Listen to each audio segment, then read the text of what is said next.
In this video, I'm going to show you how you can fix content unavailable error on Google Drive. If this video helps, please like and subscribe to this channel. So as you can see, I'm told that the folder content could not be displayed because of unknown error. Here first, you want to ensure that you are logged in to your Google Drive with the correct email. However, if you have everything right and your internet connection is okay, then you want to try and troubleshoot your Google Drive app. To do that, just go to settings on your phone, and from settings look for apps.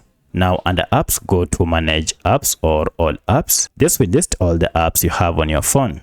From the list, search for Drive, and if you tap on it, you will be directed to app info page. Here, go to force stop app and tap on it and then OK, and this will stop any background activities that might be causing this issue. Then go to clear data and clear cache and OK, and also clear all data. Once you are done, now restart your smartphone, and now if you open your Google Drive, everything should be okay and should be able to connect and upload your files without any issue. And now you should be able to get your contents without any issue. However, if you still can't, then check and see that you are not connected to any VPN. If that's the case, turn it off. And also you want to check that you are using the latest version of Google Drive by going to Google Play Store or App Store and update your app to the latest version. However, should this still not work, then you want to check after some time, as most likely Google Drive might have encountered an internal error. For that, after some few minutes of checking, now everything should be up and running without any issue. So let me know which of this was able to fix your problem. If you have any other question, kindly let me know in the comment section. Otherwise, thanks for watching and let's meet in the next video.